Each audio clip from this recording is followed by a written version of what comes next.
We finish our heritage series today with a gem in the downtown.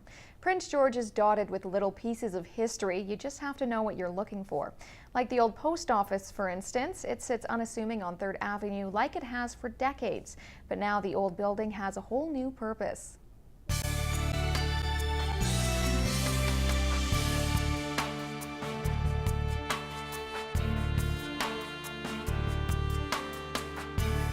Recognize this corner? How about now? This old building on the corner of 3rd and 5th Avenue used to be the city's post office. For Julie Creaser, it has an important story to tell, and she makes sure it is on the Prince George Library's downtown walking tour. The walking tour covers a good chunk of the downtown area. The students start at the library, and the goal is to connect the informational local history resources in the library to the actual physical spaces in the community. Its Art Deco architecture gives it away as a building of the 30s. This is the original 1939 post office building that the community of Prince George lobbied hard for, actually. They petitioned and fundraised, and they weren't going to get the post office building, but the federal government finally did say that they would, because the original post office had actually been in the Fort George area. So those were two separate communities. Since 1939, the building has had many lives. First, a post office, then a transmitter building for CBC before its current role.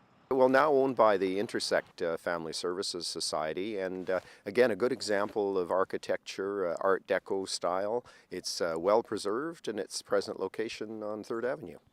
The building has stood the test of time in the downtown when so many others did not. Being a brick building, we don't have as many brick buildings. So many of the buildings in Prince George in the early days were wood, of course, because wood was available and they went up very quickly. Unfortunately, many were lost to fire, though, so it is nice that we have some remaining.